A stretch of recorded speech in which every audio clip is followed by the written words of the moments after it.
Alhamdulillah Rabbil Alamin. Wassalatu wassalamu ala Rasulil Amin wa ala alihi wa sahbihi ajma'in. In uridu illa al-islaha mastata'tu wa ma tawfiqi illa billah. Alayhi tawakkaltu wa ilayhi unib. قال الله تعالى في القرآن المجيد أعوذ بالله من الشيطان الرجيم وإذ قال إبراهيم رب اجعل هذا بلدا آمنا وارزق أهله من الثمرات من آمن منهم وارزق أهله من الثمرات من آمن منهم بالله واليوم الآخر قال ومن كفر فأمتعه قليلا ثم أضطره إلى عذاب النار وبئس المصير وإذ يرفع إبراهيم القواعد من البيت وإسماعيل ربنا تقبل منا إنك أنت السميع العليم ربنا وجعلنا مسلمين لك ومن ذريتنا أمة مسلمة لك وأرنا مناسكنا وتب علينا إنك أنت التواب الرحيم.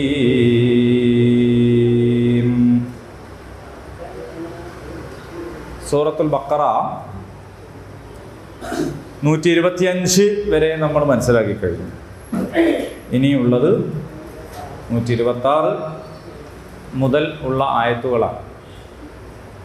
ഞാനിവിടെ ഓതി കേൾപ്പിച്ചത്, നമ്മളെല്ലാവരും കൂടി ഓതിയത് 126, 127, 128 ഈ 3 ആയത്തുകളാണ്.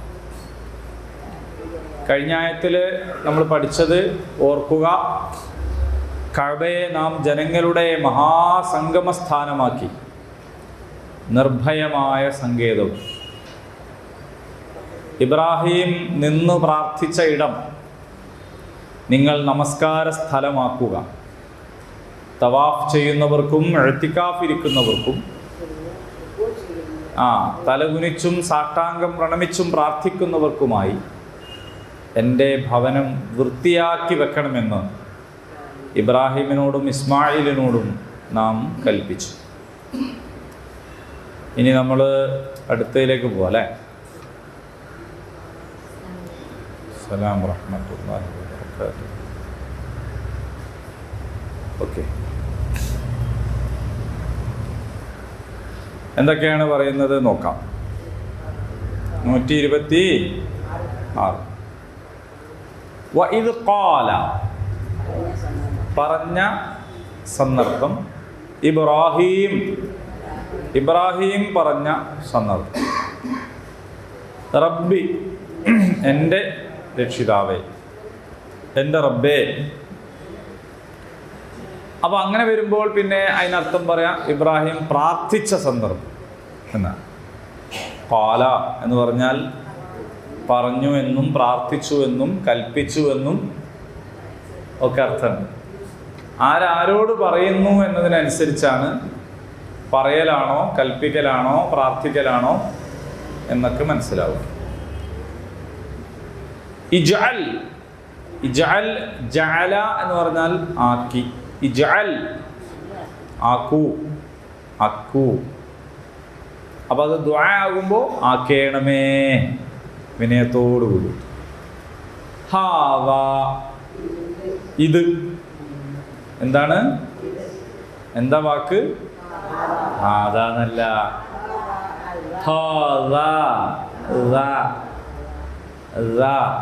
പല്ലുള്ളപ്പോ പറഞ്ഞോളി. പല്ല് പോയാൽ പിന്നെ വെപ്പ് പല്ലുകൊണ്ട് എത്രത്തോളം അത് ശരിയാവും എനിക്കറിയില്ല. വെപ്പ് പല്ലുള്ള ചിലവരൊക്കെ ഇവിടെ ഉണ്ട്, ഓലാണ് പറയേണ്ടത്.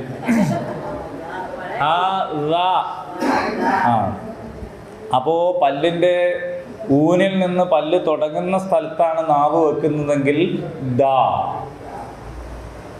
പല്ല് ഊന് തുടങ്ങുന്നിടത്തു നിന്നല്ല, അതിന്റെ മറ്റേ തമ്പത്താണ് വെക്കണമെങ്കിൽ ദാ. അപ്പോൾ സ്ഥലം മാറുന്നതിനനുസരിച്ച് ശബ്ദം മാറും. അപ്പൊ അവിടെ ഹ എന്നല്ല ഹോ.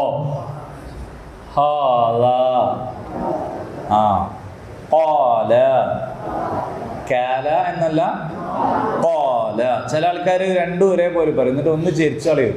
കേ അസ്സലാമു അലൈക്കും എന്നൊക്കെ പറയും. അപ്പോൾ അങ്ങനെയൊന്നും പറയണ്ട, നേരെ തന്നെ പറഞ്ഞാൽ മതി. ഒന്ന് ക ആണ്, മറ്റേത് ക ആണ്. എന്താണ്? അസ്സലാമു അലൈക്കും. അവിടെ കൊം എന്ന് പറയരുത്. കൊം എന്ന് പറഞ്ഞാൽ നിൽക്കുന്നതാണ് അല്ലേ? അസ്സലാമു അലൈക്കും അവിടെ സാധാരണ കാക്കാന്ന് പറയുന്ന നമ്മൾ പറയുന്ന കാക്കാന്ന് നമ്മൾ പറയുന്ന മറ്റേത് കാക്ക കരയുന്ന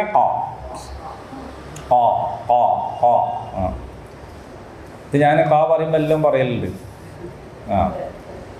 വഇദ് ഖാല പറഞ്ഞ സന്ദർഭം ഇബ്രാഹിം പറഞ്ഞ സന്ദർഭം റബ്ബി എൻ്റെ റബ്ബേ ഇജ്അൽ ആക്കേണമേ ഹാദാ.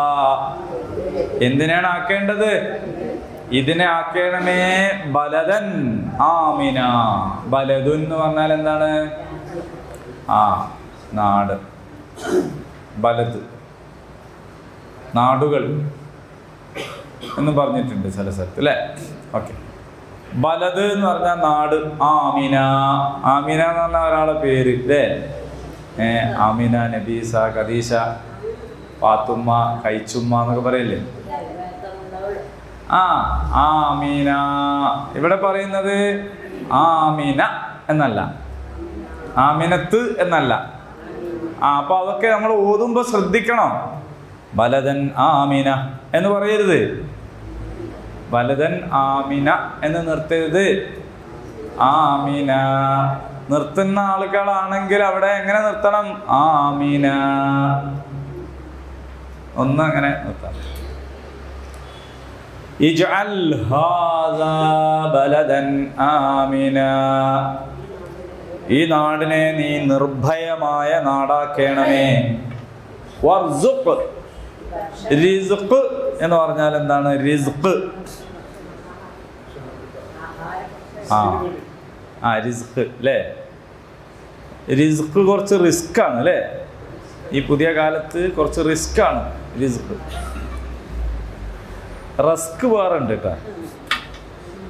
അപ്പോൾ അറബി ഭാഷയിൽ നിന്ന് നമ്മൾ മനസ്സിലാക്കിയിട്ടുണ്ട്, റീ എന്നതിനെ നമ്മൾ ഒഴിവാക്കി. റീ എന്നതിനെ ഒഴിവാക്കാൻ വേണ്ടി പറഞ്ഞിട്ടുണ്ടായിരുന്നു. നമ്മൾ ഒഴിവാക്കണ്ട, അങ്ങനെ സംഭവം ഇല്ല. അതുപോലെ രാ എന്നതും ഇല്ല. ഇത് രണ്ടും നമ്മൾ മനസ്സിലാക്കുക ഖിറാഅത്ത് നടത്തുമ്പോൾ ഒക്കെ. രാ എന്നും ഇല്ല, റീ എന്നും ഇല്ല. രീ എന്നുണ്ട്, റോ എന്നുണ്ട്. മനസ്സിലായല്ലോ? ഇന്നലെ ഞാനിങ്ങനെ ഖുതുബക്ക് വേണ്ടി ട്രെയിനിലിങ്ങനെ, ഞാൻ ട്രെയിനിലാണോ ഇപ്പോൾ, കണ്ണൂരല്ലേ ഖുതുബ, ട്രെയിനിലിങ്ങനെ പോകുമ്പോൾ വേറെ എൻ്റെ ഒരു സുഹൃത്തായിട്ടുള്ള വേറെ ഖത്തീബ് എന്നെ വിളിച്ചു. എപ്പോഴെങ്കിലുമൊക്കെ അങ്ങോട്ടും ഇങ്ങോട്ടൊക്കെ രാവിലെ വിളിക്കുകയൊക്കെ ചെയ്യും. അപ്പം ഇന്നത്തെ വിഷയം എന്താണെന്ന് ചോദിച്ചു. വെറുതെ ഒരു സന്തോഷം എന്നല്ല, ഇന്നത്തെ വിഷയം എന്താ? അപ്പം ഞാൻ പറഞ്ഞു, ഭാര്യമാരെ ഒഴിവാക്കുക. നിങ്ങളിപ്പോൾ എന്ന് ചോദിച്ചാൽ അയാളും ചോദിച്ചു ഞാൻ പറഞ്ഞു, കുടുംബത്തിൽ സമാധാനം ഉണ്ടാകും. ഭാര്യമാരെ ഒഴിവാക്കുക, കുടുംബത്തിൽ സമാധാനം ഉണ്ടാകും. ഇതാണ് ഖുതുബ എന്ന് പറയുന്നത്.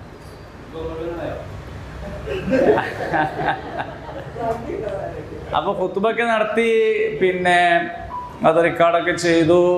അത് യൂട്യൂബിൽ അപ്ലോഡ് ചെയ്തു. അപ്പോൾ എനിക്ക് തോന്നി ആ തലക്കെട്ട് കൊടുക്കണ്ടാണ്. കാരണം എന്താണെന്ന് വെച്ചാൽ ആൾക്കാർ ചിലപ്പോൾ അത് കേൾക്കാതെ ഈ തലക്കെട്ടുമായിട്ട് അങ്ങ് പോയിട്ട് എങ്ങാനും പ്രവർത്തിച്ചു കഴിഞ്ഞാലോ, ഞാൻ ഖുത്ബ അനുസരിച്ച് ചെയ്താന്ന് പറഞ്ഞാൽ കുടുങ്ങിയേ. ഞാനതിൻ്റെ തലക്കെട്ട് ഇങ്ങനെ മാറ്റി കൊടുത്തു, അവൾ ഭാര്യയല്ല ഇണയാണ്, അങ്ങനെ കൊടുത്തു. അപ്പോൾ ആ ഖുത്ബ നിങ്ങളെല്ലാവരും കേൾക്കേണ്ടതാണ്. പിന്നെ പെണ്ണുങ്ങൾ പ്രത്യേകിച്ച്, ആണുങ്ങൾ എന്തായാലും കേൾക്കണം. പെണ്ണുങ്ങൾ കേട്ടില്ലെങ്കിലും ആണുങ്ങൾ കേൾക്കണം. അവൾ ഭാര്യയല്ല ഇണയാണ് കേട്ടോ. അപ്പം നമ്മൾ ഭാര്യനെ ഒഴിവാക്കുക, ഭർത്താവിനെ ഒഴിവാക്കുക, അതൊന്നും വേണ്ട. ഈ ഭാര്യ ഭർത്താവ് എന്നൊക്കെ പറയണതാണ് പ്രശ്നം. മലയാളമായതുകൊണ്ടല്ല, അതിൻ്റെ ഡിക്ഷണറി എടുത്തു നോക്കിയാൽ നിങ്ങൾക്ക് അതിൻ്റെ അർത്ഥം തിരിയുള്ളൂ. അതേ സമയത്ത് നമ്മളുടെ ഇടയിൽ വന്നുകൂടിയ കുറേ സാധനങ്ങളുണ്ട്. അതിൽപ്പെട്ട ഒന്നാണ് അമ്മോശൻ. അമ്മോശനെ ഒഴിവാക്കണം. അമ്മായിമ്മനെ ഒഴിവാക്കേണ്ടതാണ്. ആ ഉപ്പയുമ്മയാണ്. പാപ്പ, ഉമ്മ, ഉപ്പച്ചി, ഇമ്മച്ചി, വാപ്പച്ചി, വായിച്ചി, ഇങ്ങനെയൊക്കെ നിങ്ങൾ പറഞ്ഞു. പക്ഷേ എന്തല്ല, അമ്മോശനല്ല, അമ്മായിമ്മയല്ല. ഒരു മനുഷ്യന് അയാൾക്ക് ഒരു നിലക്കും ഒത്തുപോകില്ല ഓളുമായിട്ട് എങ്കിൽ അള്ളാഹു അനുവദിച്ച വളരെ കണിശമായ നിബന്ധനകളൊക്കെ ഉണ്ട്, എന്നാലും അനുവദിച്ചൊരു കാര്യമാണ് തലാക്ക് എന്ന് പറയുന്നത്. രണ്ട് വാക്കുകൾക്കിടയിലാണ് മനുഷ്യൻ്റെ കുടുംബജീവിതം. ഒന്ന് നിക്കാഹിൻ്റെ വാക്ക്, മറ്റത് തലാഖിൻ്റെ വാക്ക്. ഇതിൻ്റെ ഇടയിലാണ്, കരുതിക്കോളി, അതിൻ്റെ ഇടയിലുള്ളൊരു ജീവിതം. പക്ഷെ അതേ സമയത്ത് അൽഹംദുലില്ലാ നമുക്ക് സന്തോഷം. ഇങ്ങനെ ഒരാൾ അയാളുടെ ഭാര്യയെ ഒഴിവാക്കേണ്ട സാഹചര്യം വന്നാൽ നിബന്ധനകളെല്ലാം പാലിച്ചിട്ടോ ഒഴിവാക്കാം. ഇനി അവൾക്ക് അവനെയും ഒഴിവാക്കാം. ഫസ്ക് ഉണ്ട്, ഹുൽ ഉണ്ട്, അതും ഈ പറഞ്ഞ പോലെ എല്ലാ നിബന്ധനകൾക്കും ശേഷം അതിൻ്റെ രീതിയിൽ. നമ്മളെ വിഷയം അതല്ല. ഭാര്യൻ്റെ ഉമ്മനെ ഇപ്പനും ഒഴിവാക്കാൻ പറ്റൂല, ഭർത്താവിൻ്റെ ഉമ്മനെ ഇപ്പനും ഒഴിവാക്കാൻ പറ്റൂല. നിങ്ങൾ തലാഖ് ചൊല്ലിയതിൻ്റെ ശേഷവും തലാഖ് ചെല്ലപ്പെട്ട പണ്ടത്തെ നമ്മളെ നാട്ടിലെ ഭാഷയിൽ ഭാര്യ നമ്മൾ ഒഴിവാക്കാൻ പറഞ്ഞ വാക്ക്, അവരുടെ ഉമ്മനെ നിങ്ങൾക്ക് ബൈക്കിൽ കയറ്റിയിട്ട് ഡോക്ടറത്തൊക്കെ കൊണ്ടുപോകാം. കാരണം എന്താണ്? ഭാര്യനെ ഒഴിവാക്കാൻ പറ്റുള്ളൂ, ഭർത്താവിനെ ഒഴിവാക്കാൻ പറ്റുള്ളൂ, ഒരു മാതാപിതാക്കളുമായിട്ട് ബന്ധം മുറിക്കാൻ പറ്റില്ല. രണ്ടാളുമായിട്ടുള്ള ബന്ധം നിങ്ങളിനി മുറിച്ചാലും മുറിയേയില്ല, ഖിയാമം വരെ മുറിയില്ല. വേണേ നമുക്ക് ചോദിക്കാം, ഞാൻ എന്നെ കെട്ടിയിട്ടല്ല, എനിക്ക് എൻ്റെ ഉമ്മനായിട്ട് ബന്ധം എന്നൊക്കെ. അതൊക്കെ ശരി തന്നെ. പക്ഷെ കെട്ടിക്കഴിഞ്ഞാൽ പിന്നെ നിങ്ങൾക്ക് അതിലെന്തില്ല, അവകാശമില്ല. ഇത് ഇസ്ലാമിക ശരീഅത്തിലെ വളരെ ഭദ്രമായ ഒരു നിയമമാണ്. ഷാഫി മദ്ഹബ് അനുസരിച്ച് ഭാര്യനെ തൊട്ടാ ഉളു മുറിയും. ഞാൻ ഒരുപാട് നിക്കാഹ് ഖുത്ബയിൽ അത് പറഞ്ഞിട്ടുണ്ട്. ഭാര്യനെ തൊട്ടാൽ ഉളു മുറിയും ഷാഫി മദ്ഹബ് പ്രകാരം. വേറെ മദ്ഹബ് ഉണ്ട്, അങ്ങനെ മുറിയൂല, അങ്ങനെ തൊട്ടാൽ മുറിയൂല, മുറിയണ കോലത്ത് തൊട്ടാലേ മുറിയുള്ളൂ എന്നാണ് വേറെ മദ്ഹബ്. ഭാര്യനെ തൊട്ടാൽ തന്നെ ഉളു മുറിയും എന്ന മദ്ഹബ് അനുസരിച്ച് ഭാര്യൻ്റെ ഉമ്മാനെ തൊട്ടാൽ ഉളു മുറിയൂല. ഭർത്താവിനെ തൊട്ടാൽ ഉളു മുറിയും, പക്ഷെ ഭർത്താവിൻ്റെ ഉപ്പാനെ തൊട്ടാൽ ഉളു മുറിയൂല. അതെന്താ അങ്ങനെയെന്ന് വെച്ചാൽ ഭാര്യൻ്റെ ഉമ്മ സ്വന്തം ഉമ്മയാണ്, അമ്മായിമല്ല. അപ്പങ്ങളമ്പാടും ചുട്ടമ്മായി എന്ന് പറഞ്ഞ അതല്ല, അത് എന്താണ്, ഉമ്മയാണ്. പിയാപ്പിള ഇങ്ങനെ കാലും കയറ്റി ഇങ്ങനെ വെച്ചിട്ട് പിയാപ്പിളേ ചായ ഒഴിച്ചോളി, പിയാപ്പിളേ കഞ്ഞി ഒഴിച്ചോളി, തക്കരിക്കണേനൊന്നും കുഴപ്പമില്ലേ, നല്ലതാണ്. പക്ഷേ വിനയാന്യതയായി വിനീത ഭാവത്തോട് കൂടിയിട്ട് പിയാപ്പിളിൻ്റെ മുമ്പിൽ നിൽക്കേണ്ട ആളല്ല ഭാര്യൻ്റെ ഉമ്മ. ഭാര്യൻ്റെ ഉമ്മ ഉമ്മാൻ്റെ സ്ഥാനത്താണ്. നിങ്ങളിരിക്കുമ്പോൾ ഭാര്യയുടെ ഉമ്മ വരികയാണ്, നിങ്ങൾ എണീറ്റിക്കണം. നിങ്ങളിരിക്കുമ്പോൾ ഭാര്യൻ്റെ ഉമ്മ വരികയാണെങ്കിൽ എണീറ്റിക്കണം. നിങ്ങൾ വരുമ്പോൾ ഭാര്യൻ്റെ ഉമ്മ എണീറ്റുന്നില്ലെങ്കിലാണ് ഇപ്പോൾ പ്രശ്നം. നിങ്ങൾ മനസ്സിലാക്കണം. നമ്മളിപ്പോൾ ചിരിച്ചാലും നമ്മൾ ചെയ്യുന്ന വലിയൊരു തെറ്റിനെ കുറിച്ചാണ് ഞാൻ പറയുന്നത്. എഴുന്നേറ്റ് നിൽക്കാൻ ആഗ്രഹിക്കാൻ പാടില്ല എന്നാണ്. മാഷ് വരുമ്പോൾ ഞാൻ എണീറ്റുന്നാൽ നല്ല കാര്യമാണ്.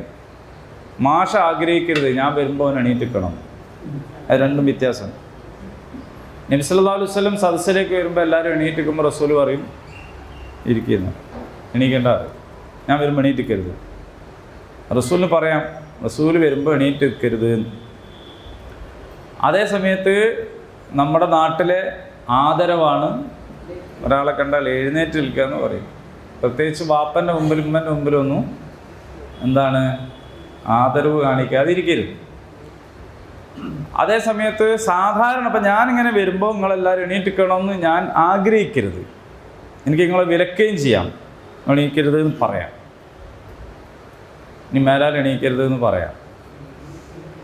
ഞങ്ങൾ ശാന്തപുരത്ത് അൽജാമിയയിൽ പഠിക്കുന്ന സമയത്ത് അധ്യാപകർ വരുമ്പോൾ ഞങ്ങൾ അവിടെ തന്നെ ഇരിക്കുകയായിരുന്നു, എണീക്കൂല. കാരണം ഉസ്താദ്മാർ ആദ്യം പറഞ്ഞിട്ടുണ്ട് ക്ലാസ്സിൽ വരുമ്പോൾ എല്ലാവരും ഇവിടെ എണീക്കണ്ട, സലാം പറയും, നിങ്ങളവിടെ ഇരുന്നാൽ മതി. അത് അവരുടെ അവകാശം, അവരുടെ കൽപ്പന, നമുക്കത് അംഗീകരിക്കാം. അതേ സമയത്ത് ഇപ്പറഞ്ഞത് വേറൊന്നാണ്, ആദരവാണ്. ആ ആദരവിൽ അതേപോലെ കുറേ സംഗതി ഉണ്ട്. നമ്മുടെ നാടൻ ആദരവുകളുണ്ട് കുറേ. അത് പറഞ്ഞാൽ കാല് നീട്ടിയിരിക്കലൊരു മര്യാദകേടാണ് ശരിക്കും, അല്ലേ? ഒരു മുതിർന്ന ആളുടെ മുമ്പിൽ കാല് നീട്ടിയിരിക്കൽ ഒരു അനാദരവായിട്ടാണ് നമ്മൾ മനസ്സിലാക്കുക. ഏതോ ഒരു നാട്ടിൽ ചിലപ്പോൾ അതൊരു അനാദരവായിക്കൂല. ഇപ്പോൾ അറബികളൊക്കെ വാപ്പാനെ പേര് വിളിക്കും, അബ്ദുറഹ്മാൻ താൽ എന്ന് പറയും, അല്ലേ? ഗൾഫ് പോയവർക്ക് അറിയാതെ. നമ്മളിവിടെ വാപ്പാൻ അബ്ദുറഹ്മാൻ എന്ന് വിളിച്ചാലോ? അതാണ്, അത് ഓരോ നാട്ടിലുള്ള ഒരു സംഗതി. ഗൾഫിൽ സിഗരറ്റ് വലിക്കണ ഒരു വാപ്പനോട് തീപ്പെട്ടി ചോദിക്കും. എന്നൊരു വാപ്പ തീപ്പെട്ടി എടുക്കും, മോന് വാപ്പൻ്റെ. അപ്പോൾ അവിടെ ഒരാളുടെ മുമ്പിൽ നിന്ന് സിഗരറ്റ് വലിക്കലും ഓൽക്ക് എന്തല്ല ചായ പിടിക്കൂലേ വാപ്പൻ്റെ മുമ്പിൽ നിന്ന്? വാപ്പനോട് ഒരൊക്കെ എരിയെന്ന് അറിയില്ലേ? ഇതേമാതിരി ഓല അവിടെ ഒരു പുകയരിയെന്ന് പറയും. അതിന് ഓൽക്ക് പ്രശ്നമില്ല, കാരണം അത് ഓരോ നാട്ടിൽ അങ്ങനെ ശരി. അപ്പോൾ അതൊക്കെ ഉറഫാണ്, ഓരോ നാട്ടിലെയും ഓരോ രീതിയാണ്. ഓക്കെ, ഇവിടെ നമ്മൾ ബഹുമാനം ഉള്ളവരുടെ മുമ്പിൽ നിന്ന് മടുക്കുത്തയച്ചോളൂ, അല്ലേ? ബഹുമാനം ഇല്ലാത്തവരുടെ മുമ്പിൽ മടുക്കുത്തു, അല്ലേ? എന്നാൽ അറബികളുടെ മുമ്പിൽ ആരെ മുമ്പിൽ മടുക്കുത്തിയാലും പ്രശ്നമാണ്. മടുക്കുത്താൻ പാടില്ല. മടുക്കുത്തന്നെ പോയിട്ട് ഒരു തുണി എടുത്ത് തന്നെ റോട്ടുമ്പിൽ ഇറങ്ങുന്നത് അവർക്ക് ഇഷ്ടമല്ല. നമ്മൾ ഉടുക്കണ ഈ മുണ്ടുണ്ടല്ലോ, ഇങ്ങനെ ഉടുത്തിട്ട് ആ മുണ്ട് അവരെ സംബന്ധിച്ച് അടിവസ്ത്രമാണ്. അതുപോലെ ആ തോപ്പില്ലേ വലിയ കുപ്പായ, അതിൻ്റെ ഉള്ളിൽ ഉടുക്കണ സാധനമാണത്. നമ്മൾ വലിയ കാര്യത്തിൽ ഇവിടുന്ന് മുണ്ടെടുത്ത് പുറത്തിറങ്ങിയാൽ ഓല് മനസ്സിലാക്കണം എന്താ അറിയോ, അവർ അടിവസ്ത്രം മാത്രം ഇട്ട് എന്താ പുറത്തിറങ്ങിയെന്ന് വിചാരിക്കും. അപ്പോൾ അതൊക്കെ ഓരോ നാട്ടിലെ കാര്യം. നമ്മളെ വിഷയത്തിലേക്ക് വരികയാണെങ്കിൽ എന്താ ഞാൻ പറഞ്ഞിരുന്നത്, നമുക്ക് തലാക്ക് ചെല്ലാനും ഫസ്ക് ചെയ്യാനും ഖുൽഉ നടത്താനും ഒക്കെ ഭാര്യാഭർത്താക്കന്മാർക്കിടയിൽ സാധിച്ചാലും അവരുടെ മാതാപിതാക്കളുമായിട്ടുള്ള ബന്ധം മുറിയുകയില്ല, ആർക്കും മുറിക്കാൻ കഴിയുകയില്ല. ആ ആദരവ് അവർക്ക് കൊടുക്കണം, നിർബന്ധമാണ്. ആദരിക്കുന്നവരിട്ടോ, ഞാൻ ആരെയും ആദരിക്കൂല എന്നൊരു മനുഷ്യൻ തീരുമാനിച്ച് നടന്നാൽ ഓൻ എന്ത് ഉമ്മയും ബാപ്പയും പിന്നല്ലേ അമ്മോശൻ. അപ്പം നമ്മൾ ചില കാര്യങ്ങൾ നമ്മൾ പദങ്ങളിൽ തന്നെ നമ്മുടെ നിലപാട് അടങ്ങിയിട്ടുണ്ട്. അതാണ് നാത്തൂന്, മൂത്തച്ചി, ഇളയച്ചി. അച്ചി എന്ന് പറഞ്ഞാൽ എന്താണ്? അച്ചി എന്ന് പറഞ്ഞാൽ ഭാര്യ എന്നാണ്. അച്ചി വീട് എന്ന് പറഞ്ഞാൽ ഭാര്യ വീട് എന്ന്. അപ്പം മൂത്തച്ചി എന്ന് പറഞ്ഞാലോ, ഇളയച്ചി എന്ന് പറഞ്ഞാലോ. അപ്പോൾ ഇതൊക്കെ നമ്മൾക്ക് എവിടുന്നോ കിട്ടിയിട്ടുള്ള പദങ്ങളാണ്. ഓരോ പദത്തിന് പിന്നിലും അതിൻ്റെതായ സംസ്കാരവും ഉണ്ടാകും. ഞാൻ കഴിഞ്ഞ ക്ലാസ്സിൽ സംബന്ധത്തെക്കുറിച്ച് നിങ്ങളോട് പറഞ്ഞു തന്നിരുന്നു. ക്ലാസ് കഴിഞ്ഞപ്പോൾ മാഷ് ചോദിക്കുകയാണ്, സംബന്ധം തന്നെ എങ്ങനെയാണെങ്കിൽ അസംബന്ധം എങ്ങനെയായിരിക്കും? അതൊരു സംഗതിയാണ്. വാക്കുകൾ നമ്മൾ വളരെ ശ്രദ്ധിച്ച് സൂക്ഷിച്ച് ഉപയോഗിക്കണം എന്ന് പറഞ്ഞു. അപ്പോൾ അതുകൊണ്ടാണ് ഖുർആൻ സൗജൈൻ എന്നാണ് പറഞ്ഞത്, സൗജ് ഇണയ. അപ്പോൾ അത് നിങ്ങൾ കേട്ടാൽ മതി, ആ ലിങ്ക് ഉണ്ട് ഇൻഷാ അല്ലാഹ്. അപ്പോൾ ഇവിടെ എന്തിനാണത് നമ്മൾ പറഞ്ഞത്? വർസുഖ് അഹ്ലഹു മിനസ് സമറാത്ത്. അപ്പോൾ റിസ്ഖ് എന്നതിൻ്റെ റീ ഒഴിവാക്കിയതിൽ നിന്നാണ് നമ്മൾ ഇങ്ങോട്ട് പോകുന്നത്. അപ്പോൾ അറിയാതെ അല്ല, ചില കാര്യങ്ങൾ നമ്മൾ മനസ്സിലാക്കണമെന്നുള്ളതുകൊണ്ടാണ് ഇത്തരം വിഷയങ്ങളൊക്കെ പറയുന്നത്. ഇതുമായിട്ട് നേരെ ബന്ധപ്പെട്ടതൊന്നുമല്ല. അപ്പോൾ വർസുഖ്, എനിക്ക് എന്ത് ചെയ്യണം? നീ റിസ്ക് നൽകണം. റിസ്ക് എന്ന് പറയുന്നതിൻ്റെ പ്രഥമ അർത്ഥം ആഹാരമാണ്, ഭക്ഷണമാണ്. പക്ഷെ ഭക്ഷണം മാത്രമല്ല, നമ്മുടെ അടിസ്ഥാന ആവശ്യങ്ങളൊക്കെ റിസ്ക്കാണ്. അതായത് നമ്മുടെ പാർപ്പിടം, വസ്ത്രം, മരുന്ന്, ഇതൊക്കെ റിസ്ക്കാണ് വിശാലാർത്ഥത്തിൽ. പ്രാഥമികമായ അർത്ഥത്തിൽ പറയുമ്പോൾ അത് ആഹാരം എന്നാണ്. ആർക്കാണ് കൊടുക്കേണ്ടത്? അഹ്ലഹു, അതിൻ്റെ അഹ്ലുകാർക്ക്. അതിൻ്റെ അഹ്ലുകാരെന്ന് പറഞ്ഞാൽ നേരത്തെ പറഞ്ഞ ബലദൻ ആമിന, ഈ നിർഭയമായ നാടിൻ്റെ ആളുകൾക്ക്, നാട്ടുകാർക്ക് കൊടുക്കണം. മിനസ്സമറാത്ത്, കായികനികൾ. പഴവർഗം എന്ന് പറയുമ്പോൾ ഫാക്കിഹത്ത് എന്നാണ് കൂടുതൽ ഫിറ്റാവുക. പഴങ്ങൾ മാത്രമല്ല, എല്ലാ കാർഷിക ഉൽപ്പന്നങ്ങളും എന്നതാണ്. എന്നിട്ട് പറഞ്ഞു മൻ ആമന മിൻഹും ബില്ലാഹി വൽ യൗമിൽ ആഖിർ. ആർക്കാണ് അതൊക്കെ കൊടുക്കേണ്ടത്? അള്ളാഹുവിലും അന്ത്യദിനത്തിലും വിശ്വസിച്ചവർക്ക് നീ വിഭവങ്ങൾ നൽകണമേ. ഖാല, അപ്പോൾ പറഞ്ഞു, അള്ളാഹുവാണ് പറയണത് കേട്ടോ, വമൻ കഫറ, നിഷേധികൾക്കും, ഫഉമത്തിഉഹു ഖലീല, പിന്നീട് നാം അവന് കുറച്ച് വിഭവങ്ങൾ നൽകും. ആ നിഷേധിക്കും നാം എന്ത് ചെയ്യും? കുറച്ച് വിഭവങ്ങൾ നൽകും. പിന്നീട് അവിടെ അല്ല ഉള്ളത്, അതിന് ശേഷമാണ്. സുമ്മ, പിന്നീട്, ഞാൻ അവനെ എന്താ ചെയ്യാ? പിന്നെ വിധേയനാക്കും, ഞാൻ അവനെ നിർബന്ധിക്കും, ഞാൻ അവനെ വിധേയനാക്കും. ഇലാ അദാബിന്നാർ, നരകശിക്ഷക്ക്. വബിഇസൽ മസ്വീർ, അതെത്ര മോശപ്പെട്ട സങ്കേതമാണ് എന്നാണ്. ഇതാണ് വാക്കർത്ഥം. എന്താ ഈ പറഞ്ഞത്? ഇബ്രാഹിം അലൈഹിസ്സലാം അല്ലാഹു തആല ഇബ്രാഹിം നബിയോട് പറഞ്ഞു, തവാഫ് ചെയ്യുന്നവർക്കും നിസ്കരിക്കുന്നവർക്കും ഒക്കെ വേണ്ടിയിട്ട് നീ വിശുദ്ധ ഭവനത്തെ ശുദ്ധിയാക്കി വെക്കുക എന്നൊക്കെ പറഞ്ഞു. ഇബ്രാഹിം അലൈഹിസ്സലാം അള്ളാഹിനോട് ദുആയിരുന്നു. എന്താ ദുആയിരുന്നത്? ഈ നാടിനെ നീ നിർഭയത്വമുള്ള നാടാക്കണമേ. ആ പ്രാർത്ഥന അള്ളാഹ് സ്വീകരിച്ചതാണ്.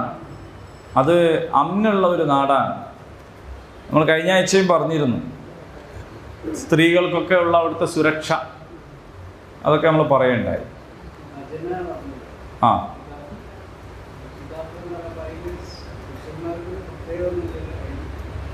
ഇത്തിക്കാഫ് എന്ന ഇബാദത്ത് പുരുഷന് മാത്രമുള്ളതല്ല, സ്ത്രീകൾക്കും ഇത്തിക്കാഫ് ഉണ്ട്.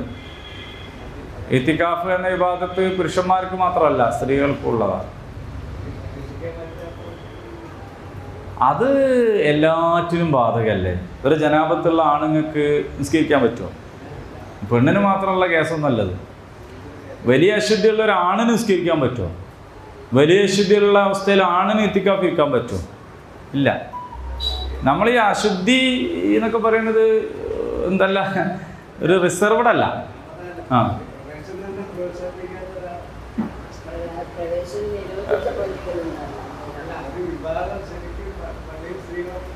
അങ്ങനെ നോക്കണ്ട.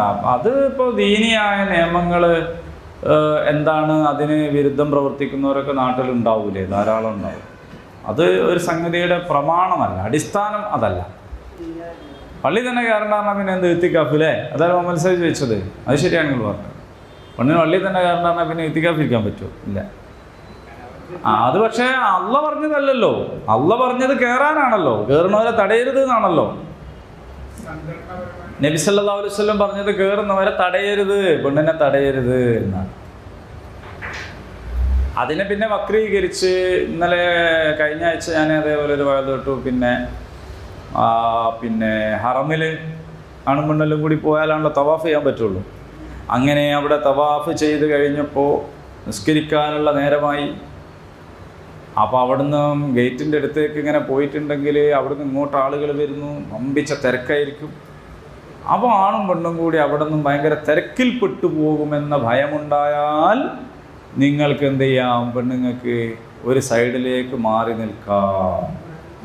അങ്ങനെ സൈഡിൽ ഇങ്ങനെ നിൽക്കുമ്പോൾ എല്ലാവരും നിസ്കരിക്കുകയും നിങ്ങൾ മാത്രം നിൽക്കുകയും ചെയ്താൽ എല്ലാവരും നിങ്ങളെ ശ്രദ്ധിക്കും. അങ്ങനെ ഒരു ശ്രദ്ധ നിങ്ങളിലേക്ക് വരാതിരിക്കാൻ നിങ്ങൾക്ക് നിസ്കരിക്കാം. എങ്ങനെയുണ്ട്? അറമ് പോയിട്ടുള്ള കഥ ഇത്. പിന്നെ അറമിൻ്റെ പുറത്ത് പറയണോ? ഹറമെന്നുള്ള കഥ എങ്ങനെയാണെങ്കിൽ പുറത്തുള്ള കഥ എന്ത് പറയാനാണ്? അപ്പം ഇവിടെ നിന്ന് ഇത്രയും പൈസയും കൊടുത്ത് അള്ളാഹു താല നിശ്ചയിച്ച വിശുദ്ധ ഹറമിൽ പോയിട്ട് അവിടുന്ന് ഈ പെണ്ണുങ്ങളെ തടയുന്ന വിധമാണ് ഈ പറയുന്നത്. അതുകൊണ്ട് ഇനി നിങ്ങൾ അടുത്ത വക്തിന് എന്ത് വേണമെന്ന് അടുത്ത് പറയാൻ പോണത്, ബാങ്കിൻ്റെ നേരെ ആണേൻ്റെ മുന്നേ ഇവിടുന്ന് എന്ത് പോയിക്കോളണം. എന്നാൽ ഈ തിരക്കപ്പെടുന്ന പ്രശ്നം, നിർബന്ധിതമായി നിസ്കരിക്കേണ്ട പ്രശ്നമൊന്നും വരില്ല എന്ന സ്വഭാവം. സുബ്ഹാനല്ലാഹ്. അള്ളാഹു ഹിദായത്ത് കൊടുക്കട്ടെ എന്ന് പറയല്ലാതെ നമുക്കൊരു രക്ഷയില്ല. ഓക്കെ, അപ്പോൾ ഇത്തികാഫ് കഴിഞ്ഞ ആയത്തിൽ ചോദിക്കേണ്ടതിനും അതുകൊട്ടെ. ഇനി പിന്നെ ഇവിടെ എന്താണ് ഇബ്രാഹിം അലൈഹി സ്വലാം പ്രാർത്ഥിക്കുകയാണ്, റബ്ബി ജഅൽ ഹാദാ ബലദൻ ആമിന. എന്താണ്? ഈ നാടിനെ നീ ഒരു നിർഭയത്വമുള്ള നാടാക്കണമേ. വർസുഖ് ലഹു, ആ നാട്ടുകാർക്ക് നീ റിസ്ക് നൽകണേ. മിനസ്സമറാത്ത്, എല്ലാ കാർഷിക വിഭവങ്ങളിൽ നിന്നും. മൻ ആമന മിൻഹും ബില്ലാഹി വൽ യൗമിൽ ആഖിർ. ഇതിനൊരു പശ്ചാത്തലമുണ്ട്. എന്താ പശ്ചാത്തലം? ഇതിനു മുമ്പ് ഇബ്രാഹിം നബി ഒരു ചോദ്യം ചോദിച്ചിരുന്നു. എന്താ ചോദിച്ചത്? നിനക്ക് ഇമാമാക്കുന്നു എന്ന് പറഞ്ഞപ്പോ എൻ്റെ മക്കൾക്കും എന്നൊരു ചോദ്യം ചോദിച്ചിരുന്നു. അപ്പൊ അള്ളാഹ് എന്ത് പറഞ്ഞു? അങ്ങനെ മക്കളായതുകൊണ്ട് കിട്ടൂല, ഈ മില്ലത്തിൽപ്പെട്ടവർക്കേ കിട്ടുള്ളൂ എന്നുള്ളത് പറഞ്ഞിരുന്നു. അപ്പൊ ഇബ്രാഹിം നബി പിന്നെ അടുത്ത പ്രാർത്ഥന പറയുമ്പോൾ ഇബ്രാഹിം നബി അങ്ങോട്ട് പറഞ്ഞു, എന്ത്? അള്ളാഹുവിലും അന്ത്യദിനത്തിലും വിശ്വസിച്ചവർക്ക് നീ എന്ത് ചെയ്യണം? റിസ്ക് തരണേ. അപ്പൊ അള്ളാഹ് ഇടപെട്ടിട്ട് പറഞ്ഞു വമൻ കഫറ.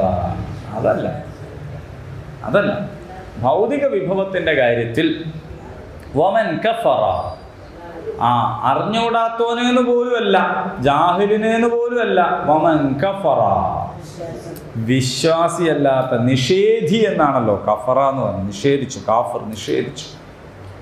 നിഷേധിക്കു പോലും എന്തുണ്ടാകും? ഭക്ഷണം കൊടുക്കണ വിഷയത്തിൽ എന്തില്ല? അവിടെ പിന്നെ എന്താണ് അവിടുത്തെ നീതി? അവിടുത്തെ നീതി എല്ലാവർക്കും കൊടുക്കുക എന്നുള്ളതാണ്. ഇമാമത്ത് ആർക്കാണ് നീതി? ഇബ്രാഹിമി മില്ലത്തിലുള്ളവർക്കാണ്. അത് വേറെ ആർക്കും കിട്ടൂല. അത് മക്കളായി, അവരെ മക്കളായി, കുടുംബമായി, നാട്ടുകാരായി എന്നുള്ള പരിപാടിയൊന്നും അവിടെ ഇല്ല. അവിടെ ഈ മില്ലത്തിലുള്ളവരാണ് അംഗീകരിക്കപ്പെടുക. അതേ സമയത്ത് ഭക്ഷണം കൊടുക്കുന്ന വിഷയത്തിൽ, റിസ്ക് നൽകുന്ന വിഷയത്തിൽ, വെള്ളം കൊടുക്കുന്ന വിഷയത്തിൽ ഒന്നും എന്തില്ല, മുഅ്മിനാണോ കാഫറാണോ എന്നുള്ള നോട്ടം. അപ്പോൾ ഇബ്രാഹിം നബീനോട് അള്ളാഹ് സ്വകാര്യമായിട്ട് തിരുത്തിയാൽ പോരേനു.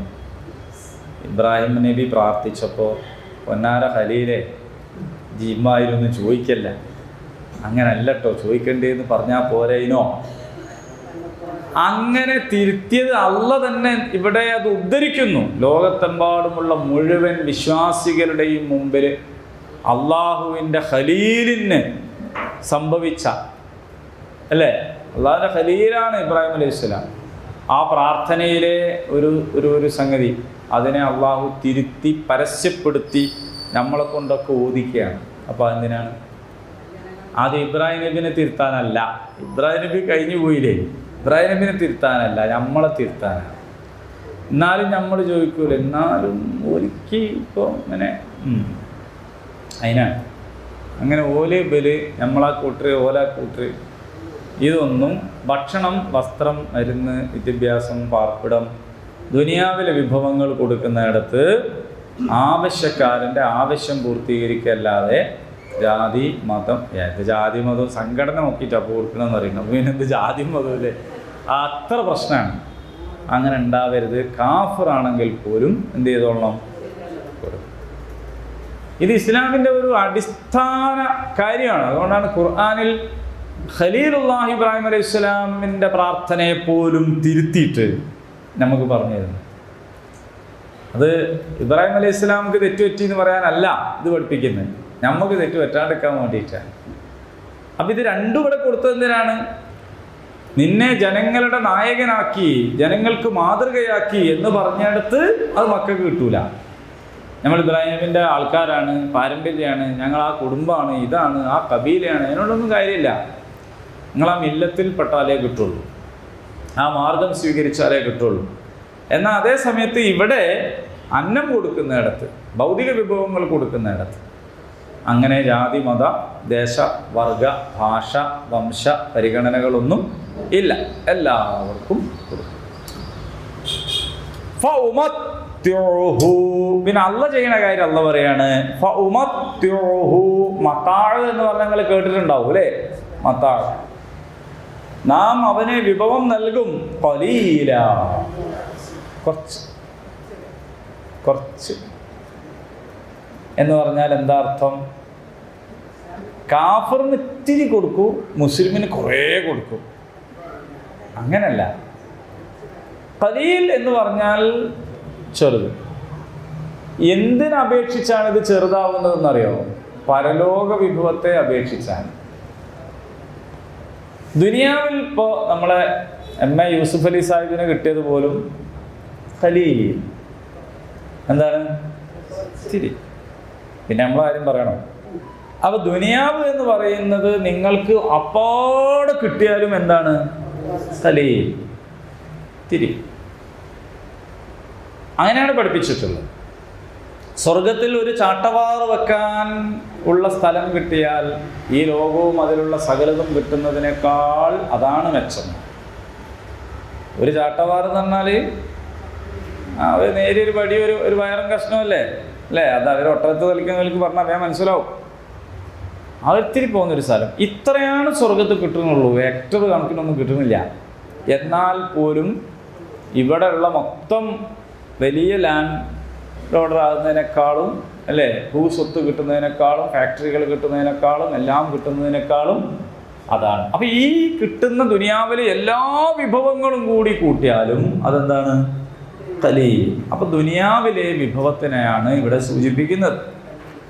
അപ്പോൾ നിഷേധിയായ ഒരു മനുഷ്യന് അള്ളാഹു നൽകുന്ന വിഭവങ്ങളൊക്കെ എവിടെ മാത്രമേ നൽകുള്ളൂ? ഇവിടെ മാത്രമേ നൽകൂ, അവിടേക്കില്ല, അവിടേക്ക് കൊടുക്കൂല. അപ്പം അതും സാമുദായികമോ വർഗീയമോ ഒന്നുമല്ല, അതും ആദർശം. ഇപ്പോൾ സാമുദായികവും വർഗീയവും ആവണമെങ്കിൽ എങ്ങനെയെന്ന് ചോദിച്ചാൽ ഒരു കൂട്ടർക്ക് മാത്രം കൊടുക്കുക, വേറൊരു കൂട്ടർക്ക് അത് അച്ചീവ് ചെയ്യാൻ കഴിയാതിരിക്കുകയാണെങ്കിലാണ്. ഒരാൾക്കത് പ്രാപിക്കാൻ കഴിയൂല. ഇപ്പോൾ ജൂതന്മാർ, ഒരാൾക്ക് ജൂതനാവാൻ കഴിയൂല, എന്നിട്ട് ഓല് പറയാ ഓല് മാത്രം മെച്ചൊന്നും, നമ്മളെന്താക്കും? ഇവിടെ അങ്ങനില്ല. ഇവിടെ ഒരാൾ മുസ്ലിമാണ്, മുസ്ലിമിന് മാത്രമേ പരലോകത്ത് സ്വർഗം കിട്ടുള്ളൂ, വിജയം കിട്ടുള്ളൂ. അങ്ങനെ പറയല്ലേ, ഞങ്ങളൂടി ഞങ്ങളും ആയിക്കോ. സിമ്പിളാണ്, ഇത്രേ ഉള്ളൂ. ആർക്കും പ്രവേശനമുണ്ട്. പ്രവേശനം ടിക്കറ്റ് ഉള്ളവർക്ക് മാത്രം. എന്നിട്ട് ടിക്കറ്റ് വേണ്ടപ്പെട്ട ആൾക്ക് മാത്രമേ കൊടുക്കുന്നുള്ളെങ്കിൽ അത് മറ്റുള്ളവരോടുള്ള നീതിയാന്ന് പറയാം. ആർക്കും സുലഭമാണ്. കൗണ്ടറിൽ ചെന്നാൽ ടിക്കറ്റ് കിട്ടും. ടിക്കറ്റ് എടുക്കാനൊന്നും എനിക്കാവില്ല, എന്നാച്ചി കയറണ്ട. എടുക്കാണ്ടിരിക്കാനുള്ള സ്വാതന്ത്ര്യം നിനക്കുണ്ട്, എടുക്കില്ലേ? കയറണ്ട. ഞാൻ എടുക്കൂല, കയറണോ? ആ എടുക്കും. അതൊരു ന്യായമല്ല. ഞാൻ വിശ്വസിക്കൂല, ഞാൻ ആവും കേൾക്കൂല, അല്ല ഉണ്ട് എന്നൊന്നും പറഞ്ഞാൽ ശരിയാവില്ല, എനിക്ക് സ്വർഗം കിട്ടണം. അത് കിട്ടൂലല്ലോ. സ്വർഗം എന്ന് പറഞ്ഞാൽ എന്താണ് സ്വർഗം? ചില ആളുകൾ പറയാറുണ്ടല്ലോ, നാട്ടിൽ നന്മകൾ ചെയ്യുന്ന ഒരുപാട് ആൾക്കാരുണ്ട്, ഒന്ന് പേരൊക്കെ പറയും, ഓലൊന്നും സ്വർഗത്തില്ല പിന്നെ എന്ത് സ്വർഗമെന്ന് അല്ലേ? ഓലൊന്നും സ്വർഗത്തില്ല പിന്നെ എന്ത് സ്വർഗം? ഓൽക്ക് സ്വർഗത്തിനെ പറ്റി അറിഞ്ഞുകൂടാത്തതുകൊണ്ടാണ്. സ്വർഗം എന്ന് പറഞ്ഞാൽ തന്നെ എന്താ? നിങ്ങൾ ആദ്യമായിട്ട് കേൾക്കണമായിരിക്കണേ. സ്വർഗം എന്ന് കേട്ടില്ലേ? എന്താണ് സ്വർഗം എന്ന് പറഞ്ഞാല്? സ്വർഗം എന്നതിൻ്റെ ഒരു അടിസ്ഥാനം എന്താണ്? നമ്മൾ ആഗ്രഹിക്കുന്നത് കിട്ടുക എന്നുള്ളതാ. ശരിക്കും തുറന്നു വെച്ച് കേൾക്കണം. സ്വർഗത്തിന്റെ പ്രത്യേകത, സ്വർഗത്തിൽ അതുണ്ട് ഇതുണ്ട് മറ്റേതുണ്ട് എന്നതിനൊക്കെ അടിസ്ഥാനം എന്താണ്? നമുക്ക് ആഗ്രഹമുള്ളത് കിട്ടുക. അപ്പോൾ ആഗ്രഹിക്കുന്നത് കിട്ടലാണ് സ്വർഗം. എങ്കിൽ സ്വർഗം ആഗ്രഹിക്കാത്തൊരാൾക്ക് വലിയ സ്വർഗം കിട്ടുമോ? സ്വർഗം എന്ന് പറഞ്ഞാൽ തന്നെ എന്താണ്? ആഗ്രഹിക്കുന്നത് കിട്ടലാണ്. അപ്പൊ അത് സ്വർഗം തന്നെ ആഗ്രഹിക്കാത്ത ആൾക്ക് പിന്നെ സ്വർഗം കിട്ടിയാൽ പിന്നെ സ്വർഗമാവോ? ഒരു സംഗതി സ്വർഗമാവണമെങ്കിൽ എന്ത് വേണോ? ആഗ്രഹിക്കുന്നത് കിട്ടണം. സ്വർഗം ആഗ്രഹിക്കാത്തവന് പിന്നെ സ്വർഗം കിട്ടിയാൽ സ്വർഗമാവില്ല. അപ്പോൾ ആഗ്രഹിക്കുന്ന ആൾക്കാർ പിന്നെ അതിലേക്കുള്ള വഴി തേടണം. അള്ളാഹുവിൽ നിന്നുള്ള പ്രതിഫലമാണ് സ്വർഗം എന്ന് വിശ്വസിക്കണം. പ്രതിഫലം കിട്ടണമെങ്കിൽ ഉടയവൻ പറഞ്ഞത് കേൾക്കണം. വേണ്ടേ? ഒരാൾ പറയും എനിക്ക് സ്വർഗം കിട്ടണം, എനിക്ക് ആഗ്രഹമുണ്ട്, സ്വർഗവും ഉണ്ട്, സ്വർഗം കിട്ടണമെന്ന് ആഗ്രഹമുണ്ട്. അങ്ങനെ കിട്ടണമെങ്കിൽ ആരാണോ പ്രതിഫലം തരുന്നത് അവൻ പറഞ്ഞത് കേൾക്കണം. നമ്മൾ ഇന്നലെ അങ്ങാടിയിൽ നിന്ന് കണ്ടപ്പോൾ ഒരാളോട് പറഞ്ഞിടാ ഈ നാളെ പുരയിലേക്ക് പണിക്ക് വരണം കേട്ടോ, നല്ല കൂലി വരുന്നുണ്ട്, ഈ വെറുതെ അന്യ നാട്ടിൽ പോയിട്ട് ഇതാക്കണ്ട, ഈ പുര ഇവിടെ തന്നെ എന്തെല്ലാം പണിയുണ്ട്. അങ്ങനെ രാവിലെ ഇയാൾ എണീക്കണേന് മുമ്പ് മൂപ്പര് വന്നിട്ട് എന്താക്കി, പറമ്പിൽ മൂപ്പർക്ക് ഇഷ്ടമുള്ള കുറേ പണിയൊക്കെ എടുത്ത് ഇയാൾ എണീച്ച് വരുമ്പോഴത്തേക്ക് മൂപ്പര് പറഞ്ഞ് ഞാൻ കുറേ പണിയൊക്കെ എടുത്ത് കൂലി കൊടുക്കുമോ എന്താ കൊടുക്കാത്ത? ഓൻ ഊതി വെച്ച് വന്നതല്ലേ, ഓൻ കുറേ പണിയെടുത്തില്ലേ, ഓൻ ഊതിയും വെച്ചിന്, ഓൻ കുറേ പണിയെടുത്തിന്, കുറേ അധ്വാനിച്ചിന്, ഇന്നലെ മര്യാദയ്ക്ക് ഉറങ്ങിയിട്ട് കൂടില്ല. ഇന്നലെ പണിക്ക് വരണം എന്ന് പറഞ്ഞാൽ മുതൽ നാളെ പോകണമല്ലോ വിചാരിച്ച് ടൈം പീസ് വെച്ച് എണീച്ച് വന്നിട്ട് പണിയെടുത്താണ്. കൂലി കിട്ടുമോ? എന്താട്ടത്? ഓനിഷ്ടമുള്ള പണിയെടുത്താലല്ലോ കൂലി കൊടുക്കുക. എന്താണ് കൂലി കൊടുക്കുന്ന ആള്, പ്രതിഫലം കൊടുക്കുന്ന ആള് പറയണത് അപ്പണിയെടുത്താലാണ് കൂലിട്ട് അല്ലേ? ഇതെന്താ പരലോകത്തിലും സ്വർഗത്തിലും ബാധകമാണ്. ഒരാൾ കുറേ എന്തല്ലോ ചെയ്യുക, അയാൾക്ക് സൽക്കർമ്മം തോന്നുന്നതല്ല അയാൾ ചെയ്യും, എന്നിട്ട് അയാൾക്ക് അള്ളാഹ് കൂലി എടുക്കുമെന്ന് പറഞ്ഞാൽ കൊടുക്കുമോ? അവർക്കില്ല. അള്ളാഹു തആല കൽപ്പിച്ചതെന്തോ അത് ചെയ്യണം, എന്നാലാണ് അള്ളാഹുവിൽ നിന്ന് പ്രതിഫലം കിട്ടുള്ളൂ അല്ലേ? എന്താ മനസ്സിലായില്ലേ നിങ്ങൾക്ക്? ചില ആളുകൾ പറയും ഞങ്ങൾ നിഷ്കാമ കർമ്മികളാണ് എന്ന് പറഞ്ഞാൽ ഞങ്ങളൊന്നും ആഗ്രഹിക്കാതെ ചെയ്യുന്നവർ. നിങ്ങളെല്ലാം അവിടെ കിട്ടും, സ്വർഗം കിട്ടും എന്ന് പറഞ്ഞാൽ ചെയ്യുന്നവരാണ്. ഞങ്ങൾക്ക് അങ്ങനെ സ്വർഗവും ഇല്ല, ഒന്നുമില്ല, ഞങ്ങൾ എന്താണ് പ്രവർത്തിക്കുക, ഇതാണ് ഞങ്ങൾ ചെയ്യുക. അപ്പം ഞങ്ങളല്ലേ മെച്ചം? നിങ്ങളിതൊക്കെ സ്വാർത്ഥതയ്ക്ക് വേണ്ടിയല്ലേ ചെയ്യുന്നത്? നിങ്ങൾക്ക് അവിടെ ഊർലിയങ്ങളെ കിട്ടണം, ഇവിടുത്തെ പാല് ഒഴുകണത് കിട്ടണം, അപ്പുറത്ത് തേന് വേണം, ഇതിനൊക്കെയാണ് നിങ്ങൾ പണിയെടുക്കുന്നത്. ഞങ്ങൾ അധ്വാനിക്കുന്ന ജനവിഭാഗത്തിൻ്റെ വിമോചനത്തിന് വേണ്ടി പടപൊരുതിക്കൊണ്ടേയിരിക്കുകയാണ്, ഞങ്ങൾക്കൊന്നും കിട്ടാൻ പോതില്ല. അപ്പോൾ ചിലപ്പോൾ നമുക്ക് തോന്നും ശരിയെന്നല്ലേ, നമ്മളിപ്പോൾ സ്വർഗം എന്നൊക്കെ പറഞ്ഞിട്ട് ആണല്ലോ നമ്മൾ പണിയെടുക്കുന്നത്, ഓൻ എത്ര മെച്ചാണ്, ഓന് സ്വർഗവും ഇല്ല, ഖിയാമത്ത് ഇല്ല, മഹ്ശറും ഇല്ല, ഖബറും ഇല്ല, ഒന്നും ഇല്ലാണ്ട് ഓൻ പണിയെടുക്കണമല്ലോ.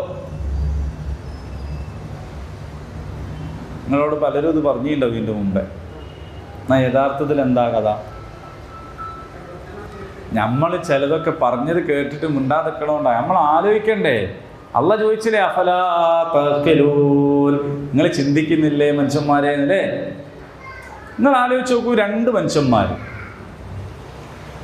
ഒരാള് നമ്മൾ തന്നെ ആയിക്കോട്ടെ, നമുക്ക് നമ്മളെ പറ്റി പറയാലോ, വെള്ളം കോരുകയാണ്. വെള്ളം കോരുന്ന ആരെങ്കിലും ഉണ്ടപ്പോൾ കുടിക്കാൻ വേണ്ടി കോരും അല്ലേ? മോട്ടർ ഉണ്ടെങ്കിൽ ചിലപ്പോൾ നിങ്ങളിഷ്ടം പോലെ ചെയ്തത്. അപ്പോൾ വെള്ളം കോരുകയാണ്. എന്തിനാണ് വെള്ളം കോരുന്നത്? ഞാൻ വെള്ളം കോരുന്നത് എൻ്റെ വീട്ടിൽ അടുക്കളയിലേക്ക് ആവശ്യത്തിന് കുടിക്കാനും ഭക്ഷണം പാകം ചെയ്യാനും അല്ലെങ്കിൽ കുളിക്കാനും അല്ലെങ്കിൽ പാത്രം തേച്ചുകാനും ഒക്കെയാണ് ഞാൻ വെള്ളം കോരുന്നത്. അപ്പുറത്ത് കിണറ്റിൻ്റെ വീട്ടിൽ കിണറ്റിൻ്റെ അടുത്ത് നിന്നിട്ട് വെള്ളം കോരുന്നത് എന്തിനാണ് കോരുന്നത്? വെറുതെ കോരുന്നെ, രാവിലെ തൊട്ട് വൈകുന്നേരം വരെ വെള്ളം കോരുന്നെ. അത് ചിലപ്പോൾ ആരെങ്കിലും എടുത്തുകൊണ്ടുപോകും. ഇവനിങ്ങനെ കോരി ഒഴിക്കല്ലേ. അപ്പോൾ ചില ആൾക്കാർ പാത്രം വെച്ച് കൊടുക്കും, നല്ല ചാൻസ് ആവും, ഒഴിച്ചോട്ടെ, ഓൻ വെള്ളം എടുത്തുകൊണ്ടുപോകും. ഇനി ഓൻ കൊണ്ടുപോയാലും കൊണ്ടുപോയില്ലെങ്കിലൊക്കെ ഇവനിങ്ങനെ വെള്ളം കോരി മതിയാവുക തന്നെ. എന്നിട്ട് അവസാനം വൈകുന്നേരം ആയാൽ നിർത്തും. എന്നിട്ട് ഓൻ ഈ ആവശ്യത്തിന് വെള്ളം കോരുന്നതിനോട് ചോദിക്കുക, ഇനി ഒരു ആവശ്യം ഉണ്ടായിട്ട് കോരുന്നവനല്ലേ, ഞാൻ വെറുതെ കോരുന്നവനാണ്. ആരാ മെച്ചോ? ആണോ? എന്നാ പിന്നെ സ്വർഗത്തിന് പണിയെടുക്കണവനാ മെച്ചോ അല്ലേ? അല്ലാണ്ട് വെറുതെ പണിയെടുക്കണവന് ശരിക്കും പറഞ്ഞാൽ ചിന്തിക്കാത്തതുകൊണ്ടല്ലേ. വെറുതെ അങ്ങനെ വെറുതെ ഒരാൾക്ക് പണിയെടുക്കാൻ കഴിയും. ഇനി ഈ വെറുതെ പണിയെടുക്കാന്ന് പറയുന്നതും ഒരു കള്ളത്തരാണ്. അങ്ങനെ ഒരു കർമ്മം ഒരാൾക്ക് ചെയ്യാൻ കഴിയില്ല. ഒരു പ്രയോജനവുമില്ലാത്ത, ഒരു പ്രതിഫലവുമില്ലാത്ത ഒരു കർമ്മം ചെയ്യാൻ പാകത്തിലല്ല അള്ളാഹ് മനുഷ്യനെ പഠിച്ചത്. അപ്പം എന്താണ് കാര്യം? ചില ആളുകൾ കർമ്മം ചെയ്യുന്നത് അള്ളാഹുവിൽ നിന്ന് പ്രതിഫലം കിട്ടാനാണ്, നമ്മളൊക്കെ അതിനാണ്. വേറെ ചില ആളുകൾ സ്ഥാനമാനങ്ങൾ കിട്ടാനാണ്. ഒരു MLA ആവാനാണ്, ഒരു മന്ത്രി ആവാനാണ്, അല്ലെങ്കിൽ മുഖ്യമന്ത്രി ആവാനാണ്, ചുരുങ്ങിയ പക്ഷെ ഒരു യൂണിറ്റ് പ്രസിഡന്റോ സെക്രട്ടറിയോ എങ്കിലും ആവാൻ വേണ്ടിയിട്ടാണ്. അതായില്ലെങ്കിൽ ഓൻ ഭയങ്കര നിരാശയിൽ വഹിക്കും. ഇത്രയും കാലം ഞാൻ മരിച്ച് പണിയെടുത്തിട്ട് ഞാൻ കറിവേപ്പില, എത്ര ആൾക്കാർ എൻ്റെ മുതുകിൽ ചവിട്ടി കയറിപ്പോയി എന്ന് ആലോചിച്ചിട്ട് വിഷമിച്ച് കഷ്ടപ്പെടും അവസാനം അയാൾ. പക്ഷെ ചില ആളുകൾ അതിനെയും മറികടക്കും. സ്ഥാനമാനങ്ങൾ വേണ്ട, സ്ഥാനാർത്ഥിയാക്കാൻ പറഞ്ഞാൽ നിൽക്കൂല, എനിക്ക് അങ്ങനത്തെ ഒന്നിനോടും താല്പര്യമില്ല. പക്ഷെ അവൻ്റെ പ്രചോദനം എന്താണ്? അവൻ്റെ സാറ്റിസ്ഫാക്ഷനാണ്, സംതൃപ്തിയാണ്. പണ്ട് സിഗരറ്റിൻ്റെ പരസ്യമാണ്, അധ്വാനമേ സംതൃപ്തിയിലെ സംതൃപ്തിയാണ്. ഈ സംതൃപ്തിക്കൊരു പ്രശ്നമുണ്ട്. എന്താ പറയുക, ഈ സംതൃപ്തി എപ്പം നിൽക്കണോ അതോടുകൂടി അവൻ്റെ ജീവിതം വെറുതെ. നിങ്ങൾക്ക് കാണാം, നാട്ടിൽ തിരഞ്ഞെടുന്നാൽ നിങ്ങൾക്ക് കാണാം. അല്ല നിങ്ങളിപ്പോൾ അങ്ങനെ പ്രവർത്തനത്തിൽ എന്താണ് വെറുതെ, നമ്മൾ നയിച്ചാൽ നമുക്ക് ഉണ്ടാവുന്നില്ല, വെറുതെ എന്തിനാപ്പത്? ഇത് ആരാണ് രാവും പകലും ഇല്ലാണ്ട് വേറുള്ളവൻ്റെ കാര്യത്തിന് പണിയെടുക്കാൻ ഓടി നടന്ന പൊതുപ്രവർത്തന പാരമ്പര്യമുള്ള ഒരു മനുഷ്യനാണ്. ഇപ്പം എന്താണ് എന്താണ് വെറുതെ? എന്താ കാര്യം? ആ എടുത്തുകൊണ്ടിരുന്ന സംഗതി, അതിൽ കിട്ടിയിരുന്ന സംതൃപ്തി ഇപ്പം എന്തായി? ഇല്ല. അപ്പം അവൻ്റെ ഇലാഹ് ഏതാണ്? ആ സംതൃപ്തിയാണ്. അപ്പോൾ ഓരോരുത്തർക്കും ഓരോ ഇലാഹാണ്. നമ്മളെ ഇലാഹ് അള്ളയാണ്. നമ്മളെന്നാ നിരാശപ്പെടേണ്ടത്? അള്ള തരൂല എന്ന് പറഞ്ഞാൽ അങ്ങനെ ഒരു അവസരം ഉണ്ടാവരുത്. അതിനാ നമ്മൾ പണിയെടുക്കുന്നത്. അതിൻ്റെ അപ്പുറം അതിൻ്റെ താഴെ എന്ത് തന്നെ തലകുത്തനായാലും കിട്ടാണ്ടായാലും നമുക്ക് നിരാശ ഉണ്ടാവാൻ പാടില്ല. ലാ നുരീദു മിൻകും ജസാഅൻ വലാ ശുക്കൂറാ. അതാണ്. അപ്പോൾ സ്ഥാനമാനങ്ങൾ കിട്ടിയില്ല, അതിനല്ലല്ലോ നമ്മൾ പണിയെടുക്കും. എന്നെ പരിഗണിച്ചില്ല, അതിനല്ലല്ലോ ഈ പണിയെടുത്ത്. ഞാനൊരു അഭിപ്രായം പറഞ്ഞിട്ട് ഒരു വിലയില്ല, അതുകൊണ്ട് ഞാനിനി ഇല്ല. അപ്പം ഈ എൻ്റെ അഭിപ്രായം പറഞ്ഞത് എനിക്ക് വില ഉണ്ടാവാനാണെങ്കിൽ പിന്നെ ഈ ഇല്ലാത്ത തന്നെ അല്ലേ? മനസ്സിലാകുന്നുണ്ടോ എനിക്ക്? അള്ളാഹുവിൻ്റെ വജഹ്, അള്ളാഹുവിൻ്റെ തൃപ്തി, ഇത് പഠിക്കണവർക്കും ബാധക. ചില ആൾക്കാർ എനിക്ക് വായിച്ചിട്ടൊന്നും മനസ്സിലാകണില്ല, ഒന്നും ഓർമ്മയിൽ നിൽക്കണില്ല. ആരെയും നിങ്ങളോട് പറഞ്ഞ ഓർമ്മയിൽ നിങ്ങളാ നിർത്തേണ്ടിയെന്ന്? ഓർമ്മയിൽ നിർത്തേണ്ട പണി നിങ്ങളെ ഏൽപ്പിച്ചണോ? നിങ്ങൾ പറയും ഏൽപ്പിച്ചണോ? നിങ്ങൾ ഓർമ്മയെ നമ്മൾ വെറുതെ പറയല്ലേ മനുഷ്യന്മാരോട് മറക്കരുതേ എന്നൊരു കാര്യമുണ്ടോ? നമ്മൾ നീയത്ത് വെച്ച് ചെയ്യണ പണിയാണ് മറക്കുക എന്ന് പറയുന്നത്. നമ്മളിപ്പോൾ വേണേൽ നീ ശ്രദ്ധിച്ചു പോകണം കേട്ടോ, അത് നമുക്ക് അംഗീകരിക്കാം. ആണെന്താ ശ്രദ്ധിക്കണം, നീ പോകുമ്പോൾ അത് എടുക്കണം കേട്ടോ, അതും ഓക്കെ, നമ്മൾ വിചാരിച്ചാൽ എടുക്കാം. ഈ പോകുമ്പോൾ അവിടെ എടുക്കരുത് കേട്ടോ, അപ്പോൾ എടുക്കാണ്ടിരിക്കുക. ഈ മറക്കരുത് കേട്ടോ. എന്ത് കാര്യമാണ്? കാരണം മറക്കുക എന്ന് പറഞ്ഞാൽ നമ്മൾ ആലോചിച്ച് ചെയ്യുന്ന കാര്യമല്ല. പക്ഷെ എന്നാലും നമ്മൾ പറയും. എന്തിനാന്ന് വെച്ചാൽ ഒരു ശ്രദ്ധിക്കണേന്ന് അതിൻ്റെ അർത്ഥം, അല്ലാണ്ട് മറക്കരുത് എന്നല്ല അതിൻ്റെ അർത്ഥം. പറയണ ആ വാക്കാണെങ്കിലും ശ്രദ്ധിക്കണേ എന്നാണ്. അപ്പം നമ്മൾ ചെയ്യേണ്ട കാര്യമല്ല ഓർമ്മിക്കുക, മനസ്സിലാവുക എന്ന് പറയുന്നത് നമ്മൾ ചെയ്യേണ്ട കാര്യമല്ല. ചില ആളുകൾക്ക് സൂചന കൊണ്ട് മനസ്സിലാവും. ഇഷാറയെ കാഫിയെ എന്നാണ്. ഒരാൾക്ക് ഇഷാറത്ത് കൊണ്ട് തന്നെ സംഗതി മനസ്സിലാവും. ചില ആളുകൾക്ക് വിശദമായിട്ട് പറഞ്ഞാലും. പണ്ട് പറഞ്ഞ രാമൻ സീതയ്ക്ക് എപ്പിടി മുഴുവൻ വായിച്ചു കഴിഞ്ഞാൽ ശേഷം ചോദിക്കുന്നു അതെങ്ങനെയാണ്, ഓലമ്മിലുള്ള കണക്ഷൻ എന്തായിരുന്നു? ഇത് രാമായണം മൊത്തം വായിച്ചതിൻ്റെ ഒരുത്തം ചോദിക്കുകയാണ് ഓലമ്മിലുള്ള കണക്ഷൻ എന്താണ്? അത് ചിലർക്ക് മനസ്സിലാവില്ല. പക്ഷെ അല്ലാഹു തആല നമ്മളോട് പറഞ്ഞൊരു കാര്യമുള്ളൂ. എന്താണത്? വായിക്കുക. മനസ്സിലാവണില്ലേ? പിന്നെയും വായിക്കുക. എന്നിട്ട് മനസ്സിലാവണില്ലേ? പിന്നെയും വായിക്കുക. നിങ്ങളോട് മനസ്സിലാകാനല്ലല്ലോ പറഞ്ഞത്. എന്താ പറഞ്ഞത്? വായിക്കുക. വായിച്ചാൽ മനസ്സിലാക്കി തരേണ്ടത് ആരാണ്? അല്ല. അത് നമുക്ക് മനസ്സിലാക്കി തരേണ്ടത് അള്ളാഹ് നമുക്ക് മനസ്സിലാക്കി തരും. അത് അള്ളാഹിനെ ഏൽപ്പിക്കുക. അത് നമ്മൾ ഏറ്റെടുക്കരുത്. പഠിക്കേണ്ടവർ പഠിക്കുക. പഠിച്ചിട്ട് അതിനെ കൊണ്ടുള്ള മൻഫഅത്ത് തരേണ്ടത് ആരാണ്? അള്ളാഹാണ്. അത് അള്ളാഹ് തരും. പക്ഷേ എന്ന് പറഞ്ഞാൽ അതിൻ്റെ അർത്ഥം നമ്മൾ പണിയെടുക്കേണ്ടതല്ല. നമ്മൾ പണിയെടുക്കണം. എന്താ എടുക്കേണ്ട പണി? അള്ളാഹുവിൻ്റെ തൃപ്തിക്ക് വേണ്ടി ഞാൻ ഖുർആൻ പഠിക്കുന്നു, അള്ളാഹുവിൻ്റെ തൃപ്തിക്ക് വേണ്ടി ഞാൻ വായിക്കുന്നു, അള്ളാഹുവിൻ്റെ തൃപ്തിക്ക് വേണ്ടിയിട്ട് ഞാൻ ചെയ്യുന്നു, അള്ളാഹുവിൻ്റെ പൊരുത്തത്തിന് വേണ്ടി. ആ പൊരുത്തം കട്ടായാലാ പിന്നെ നമുക്ക് ബേജാറുള്ളൂ. അതിൻ്റെ താഴെ എന്ത് കട്ടായാലും നമുക്ക് ബേജാറില്ല. പക്ഷേ ഞാൻ നേരത്തെ പറഞ്ഞ ഭൗതികമായ പൊതുപ്രവർത്തകരെ സംബന്ധിച്ചിടത്തോളം അവരെ പ്രശ്നം എന്താണ്? എന്തോ മതി വെറുതെ എന്നൊക്കെ പറയുന്നത് എന്തുകൊണ്ടാണ്? അവരുടെ മനസ്സിലുണ്ടായിരുന്നത് ആ സംതൃപ്തി, ആ സാറ്റിസ്ഫാക്ഷൻ അവർക്ക് നഷ്ടപ്പെട്ടു. അതോടുകൂടി അവർ നിരാശപ്പെട്ടു. മനസ്സിലായോ? അപ്പൊ സ്വർഗം എന്നത് അല്ലാഹു തആല ആർക്കാ കൊടുക്കുക? സ്വർഗം ആഗ്രഹിക്കുന്നവർക്കും അത് ചോദിക്കുന്നവർക്കും ആ സ്വർഗത്തിൽ എത്തിപ്പെടാൻ സ്വർഗത്തിൻ്റെ ഉടമസ്ഥൻ എന്ത് കൽപ്പിച്ചുവോ അത് ചെയ്യുന്നവർ. അല്ലാത്തവർക്ക് സ്വർഗത്തിൻ്റെ ആവശ്യമില്ല. കാരണം സ്വർഗം എന്ന് പറഞ്ഞാൽ ആഗ്രഹിക്കുന്നത് കിട്ടുന്ന സ്ഥലമാണ്. സ്വർഗം തന്നെ ആഗ്രഹിക്കാത്തവന് പിന്നെ ആഗ്രഹിക്കുന്ന സ്ഥലം കിട്ടിയിട്ട് കാര്യമില്ല. നിഷ്കാമകർമ്മം എന്നത് അബദ്ധമാണ്. അങ്ങനെ ഒരു കർമ്മമില്ല. പ്രതിഫലം പ്രതീക്ഷിക്കാത്ത ഒരാളും ഒന്നും ചെയ്യൂല. നമ്മുടെ സംതൃപ്തിയെ നമ്മൾ ഘടിപ്പിച്ചു വെക്കേണ്ടത് അള്ളാഹുവിൻ്റെ സംതൃപ്തിയുമായിട്ടാണ്. റളിയല്ലാഹു അൻഹും വറദൂ അൻ, അല്ലേ? വറിദ്വാനും മിനല്ലാഹി അക്ബർ എന്നൊക്കെ ഖുർആൻ പറഞ്ഞതാണ്. നമ്മുടെ സംതൃപ്തി അള്ളാഹുവിൻ്റെ സംതൃപ്തിയുമായിട്ട് ബന്ധപ്പെട്ട് നിൽക്കുന്നതാണ്. മനുഷ്യൻ സംതൃപ്തി ഇല്ലാത്തൊരു പണിയെടുക്കൂല. മനുഷ്യൻ എന്തിനാ അധ്വാനിക്കുന്നത്? നിങ്ങൾ എപ്പോഴും ആലോചിച്ചിട്ടുണ്ടോ? നായി പണിയെടുക്കുന്നത് നായിൻ്റെ നയിപ്പ് നമ്മൾ പറയും. അതേപോലെ അല്ല മനുഷ്യൻ്റെ നയിപ്പ്. നിങ്ങൾ നാളെ ഒരാളോട് വീട്ടിൽ പണിക്ക് വരാൻ പറയാം. അയാൾ വരും. മോനെ ആ അട്ടിട്ട കല്ലെല്ലാം എടുത്തിട്ട് ഈ മൂല കൊണ്ടുപോയിട്ടോ പറയാം. ഓനതെല്ലാം എടുത്ത് ആ മൂല കൊണ്ടുപോയിടും. നിങ്ങൾ വൈകുന്നേരം പൈസ കൊടുത്തോ വാങ്ങിപ്പോവും. പിറ്റേന്ന് വന്നിട്ട് ഓനോട് പറയാം ഈ ആ അട്ടിട്ട കല്ലൊക്കെ എടുത്ത് ഇവിടെ കൊണ്ടുപോയിടും. അപ്പോൾ നമ്മളെ മുഖത്ത് ഇങ്ങനെ നോക്കിക്കും. ഞാനില്ലെന്നല്ല നിങ്ങൾ അതിക്ക് നോക്കണ്ട, എനിക്ക് ശമ്പളമല്ലേ കിട്ടേണ്ടിയുള്ളൂ, കൂലി തരാമെന്ന് പറഞ്ഞാൽ ഈ മനുഷ്യനെന്ത് ചെയ്യും? വല്ലാത്തൊരു ഭ്രാന്തൻ നട്ടിയാക്കി വിചാരിച്ചിട്ട് അത് എടുത്തു വെക്കും. മൂന്നാം ദിവസം വന്നിട്ട് പറയാൻ ആ കല്ലെടുത്തിട്ട് ഇവിടുത്തെ അതിനെ നിങ്ങൾ വേറെ ആളെ വെക്കൂലേ അറിയും. അതെന്താ കൂലി കിട്ടിയാൽ പോരെ? കൂലി കിട്ടിയാൽ പോരാ. കൂലി കിട്ടിയാൽ പോരാ ഒരു മനുഷ്യനെ. മനുഷ്യൻ എന്ത് ചെയ്യണം? അത് ഭൗതികമായിട്ട് ഈ പറഞ്ഞ സോഷ്യലിസ്റ്റുകളൊക്കെ പറയണമായിരിയാണെങ്കിൽ ഓന് കൂലി കിട്ടിയാൽ മതി. ഓനൊരു യന്ത്രമാണ്. മനുഷ്യനൊരു യന്ത്രമാണ്. ധനസമ്പാദന ഉപാധിയാണ്. മനസ്സിലായില്ലേ? അപ്പോൾ ഓന് കൂലി മാത്രം മതി. അത് പോരാ മനുഷ്യന്. മനുഷ്യനെന്ത് വേണം? സംതൃപ്തി വേണം. നിങ്ങളെ വീട്ടിലൊരു ഗസ്റ്റ് വരുന്നു എന്ന് പറഞ്ഞു, നിങ്ങൾ ഭക്ഷണമൊക്കെ ഉണ്ടാക്കി ഉഷാറാക്കി, അവസാനം ആളാ ഞാൻ വരുന്നില്ല. ഓൻ വരുന്നില്ല, എന്നാൽ അതും കൂടി എനിക്ക് തിന്നാന്ന് ഞങ്ങൾ വിചാരിക്കുക. എന്താ? ഭൗതികമായിട്ട് ചിന്തിക്കുമ്പോൾ വരാണ്ടിരിക്കലല്ലേ ലാഭം.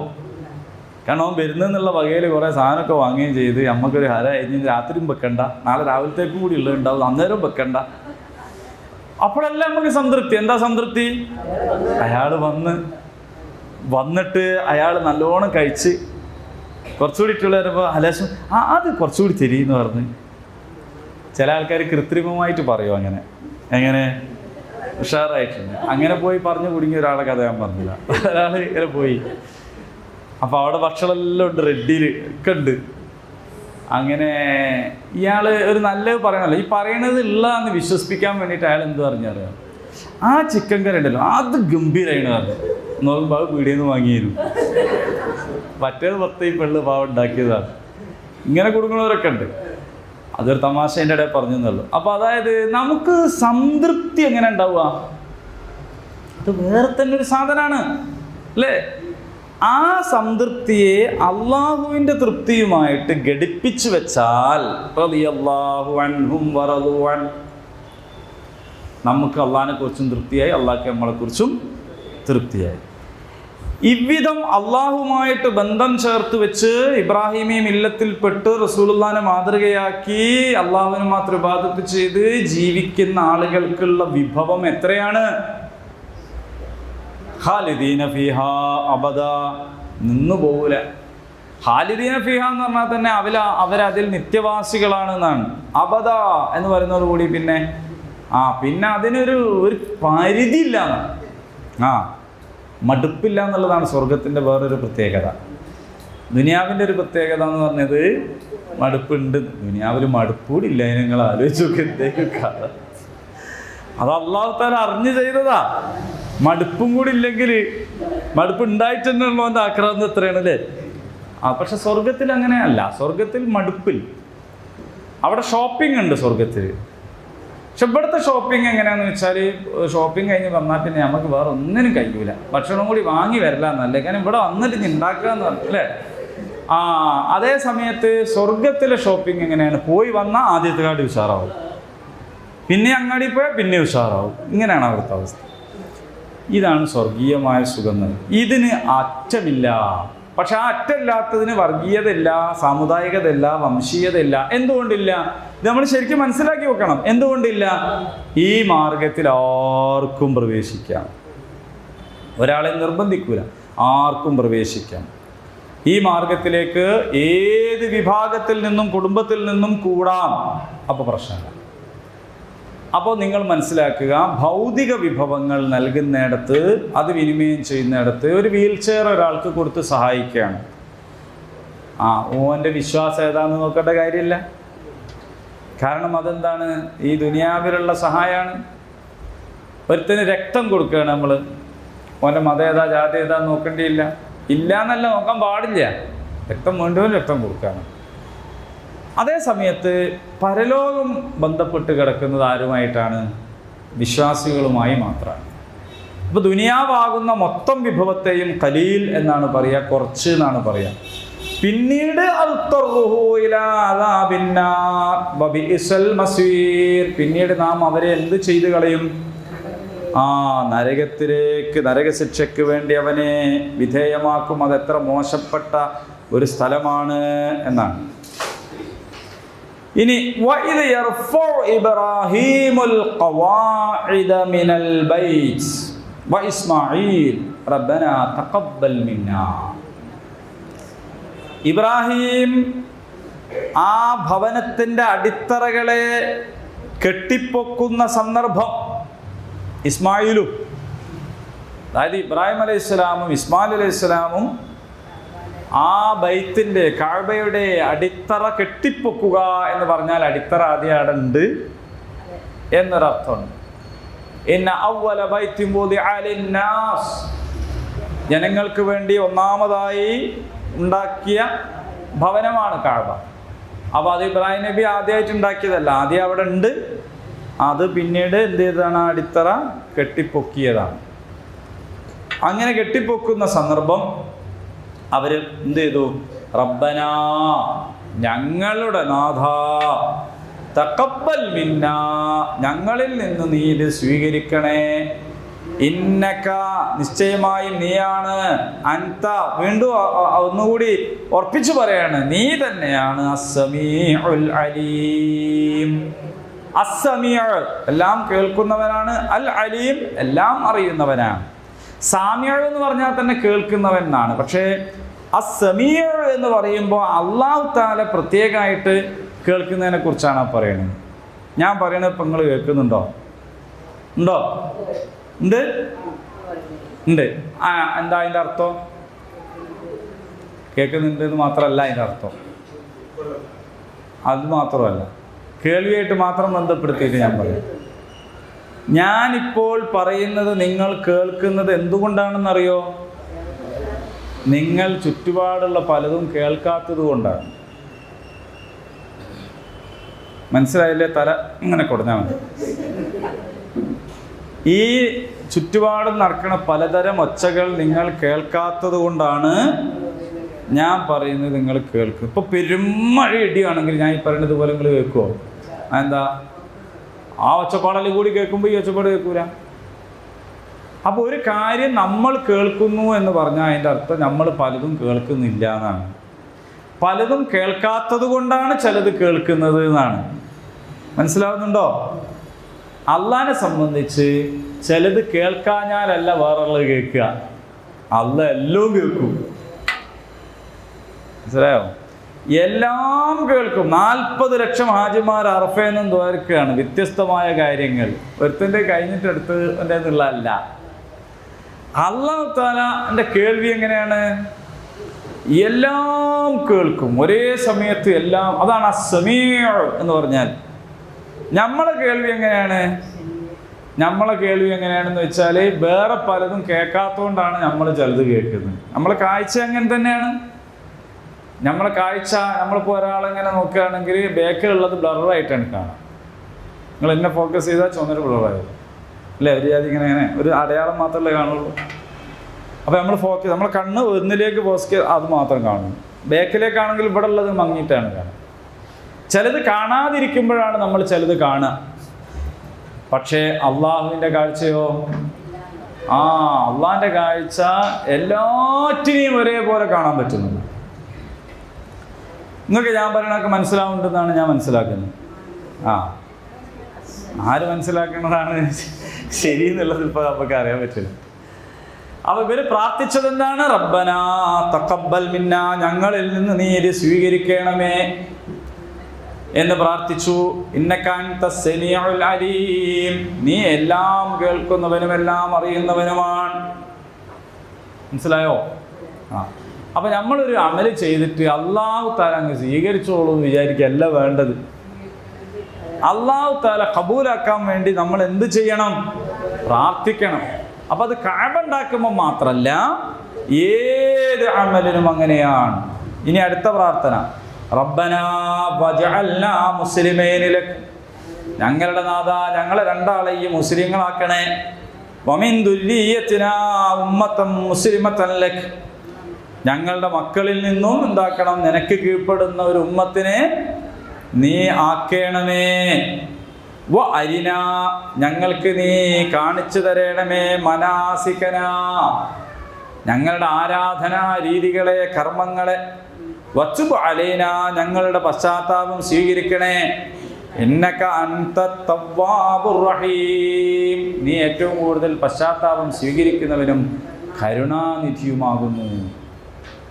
അപ്പോ അള്ളാഹുവിനോട് ഇവരെല്ലാം പറഞ്ഞു അല്ലേ, ഞങ്ങളെ മുസ്ലിങ്ങളാക്കണേ എന്ന് പറഞ്ഞതിൻ്റെ അകത്ത് എന്തുണ്ട്?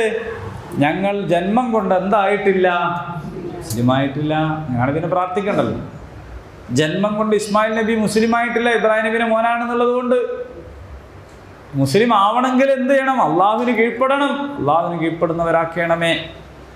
ഞങ്ങളെ മക്കളെയും അള്ളാഹുവിന് കീഴ്പ്പെടുന്നവരാക്കണമേ. ഇനി നിനക്ക് നിന്റെ സ്വർഗം കിട്ടാൻ ഞങ്ങൾ ചെയ്യേണ്ടതാണല്ലോ ഞങ്ങളുടെ ആരാധനകൾ. ആ ആരാധനകൾ എന്താന്ന് നീ പഠിപ്പിച്ചു തരണേ. നല്ലതല്ലേ എന്ന് വെച്ചിട്ട് അങ്ങ് ചൊല്ലിവിടലല്ല. അങ്ങനെയുണ്ട് ചിലത്, അതിപ്പോൾ നല്ലതല്ലേ ആ ചൊല്ലിവിട്ടെ. അങ്ങനല്ല.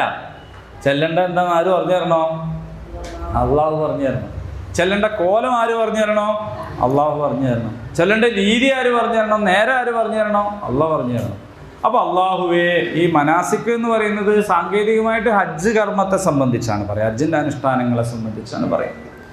അതേസമയത്ത് മൊത്തം ആരാധനാ രീതികളും അത് തന്നെയാണ്. നമ്മൾ പറയുന്നില്ലേ, ഇന്ന സ്വലാത്തി വ നുസുക്കി അല്ലേ?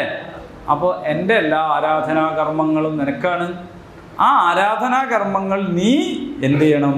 പഠിപ്പിച്ചു തരയണമേ എന്ന പ്രാർത്ഥനയാണ്.